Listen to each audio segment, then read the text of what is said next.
Olá pessoal, todos bem? E aí, você já acessou o aplicativo Meu INSS, ou pelo celular, ou pelo computador, e fez aquela simulaçãozinha de tempo de contribuição que te desanimou? Pois é, a maioria das vezes aquela simulação está totalmente errada. Eu vou explicar alguns motivos aí que geram essa insatisfação em relação ao tempo de contribuição da simulação do INSS. Bom, em primeiro lugar, já deixa seu like, se inscreva no nosso canal, estamos começando, agora, então por favor, ajude a gente a crescer e poder continuar distribuindo mais vídeos. Meu nome é Antônio Marcos, sou sócio do escritório Trier e Thiene, especialista em direito previdenciário, que cuida dessa parte de aposentadoria. Então pessoal, é o seguinte, o INSS, ele se baseia para fazer aquela simulação não naquilo apenas que ele tem certeza.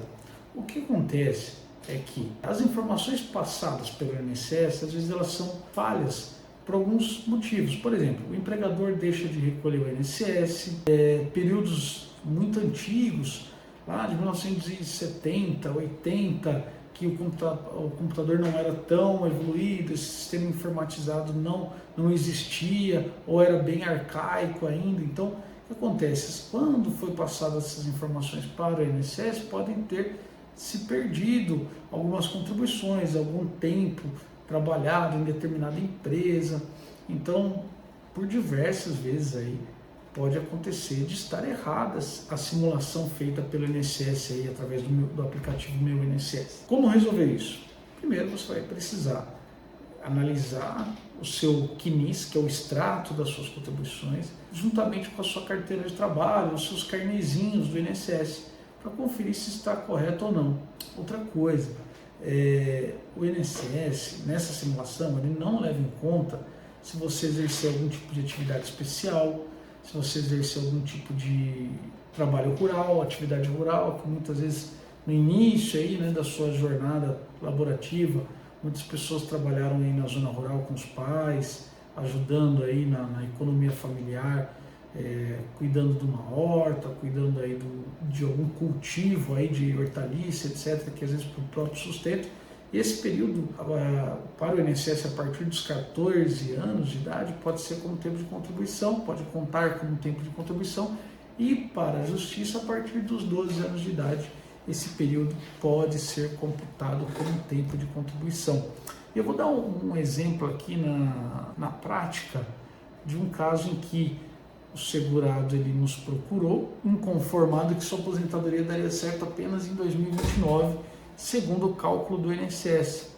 Então o que nós fizemos? Colocamos as informações dele num programa que nós utilizamos aqui para calcular o tempo de contribuição e tivemos uma entrevista com ele, conversando onde que ele iniciou a sua atividade laborativa, se eventualmente ele trabalhou no campo, em economia familiar, junto com os pais. Ele comentou que sim, que ele, a partir de 1985 até 1988, ele estava morando na roça, como popularmente a gente acaba falando aqui.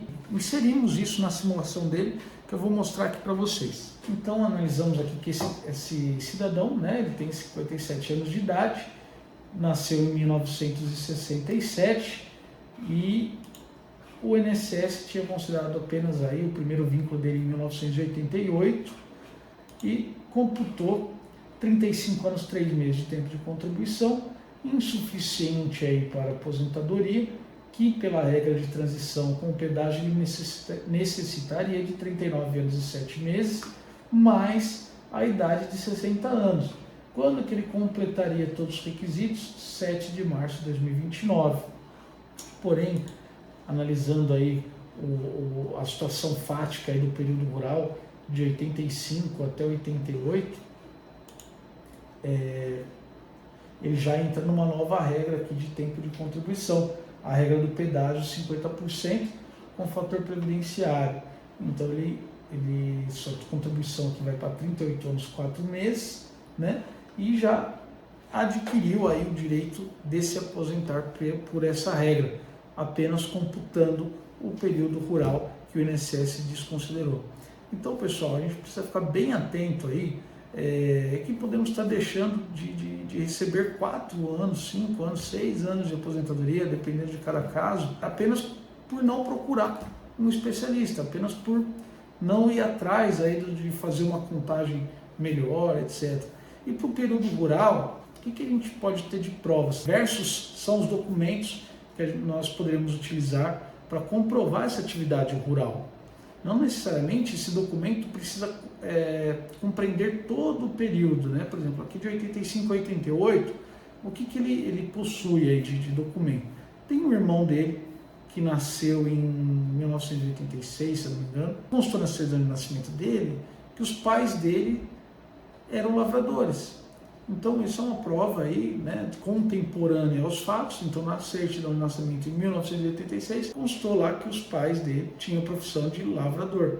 Então essa é uma ótima prova. Quais outros documentos? Às vezes o imóvel rural em que a família trabalha pertence aí ao próprio núcleo familiar, né? Então não era o caso, mas você pode pegar a escritura do imóvel, né, que conste aí que seu familiar era proprietário, não precisa ser a própria pessoa, pode ser o familiar. Se for a esposa do proprietário, pode ser no nome dos pais. Então, tranquilo. Outro documento importante, certificado de dispensa militar. Então, às vezes, antigamente constava lá, você ia se alistar, pegava a dispensa, né, às vezes excesso de contingente, constava lá a sua profissão, lavrador. Outro documento que a gente utiliza muito, notas fiscais emitidas aí da venda da produção, né, da produção agrícola, também serve. Outro documento, histórico escolar de uma escola rural. Então isso aí, a maioria das pessoas consegue obter também essa documentação. Às vezes carteirinha do sindicato do pai, carteirinha do sindicato da mãe. Então são esses documentos que a gente consegue aproveitar na atividade rural, para comprovar a atividade rural perante aí o INSS. Se o INSS não validar esse período, você pode ainda optar por ingressar judicialmente para ver reconhecido esse tempo rural e conceder a sua aposentadoria. Tá ok? Então essa é a dica de hoje, para não confiar aí apenas na simulação do INSS, procurar ir atrás, às vezes de um programa, às vezes de um especialista, que vai poder te orientar, saber se aquele período está correto, se aquela contagem está correta, e não deixar passar o tempo, né? Porque cada mês que passa, sem você ir atrás, é um mês a menos que você poderia estar recebendo seu benefício, tá bom? Então, depois dessas dicas, espero aí que você deixe o like aí se você gostou do vídeo. Se tiver dúvida, pode deixar comentário. Vou deixar o WhatsApp aí do nosso escritório na descrição do vídeo também. E qualquer coisa, manda uma mensagenzinha pra gente lá, qualquer dúvida, se quiser saber se tal documento serve ou não serve, deixa um recadinho pra gente que a gente vai ter o prazer de responder para vocês. Então é isso, até a próxima, um grande abraço.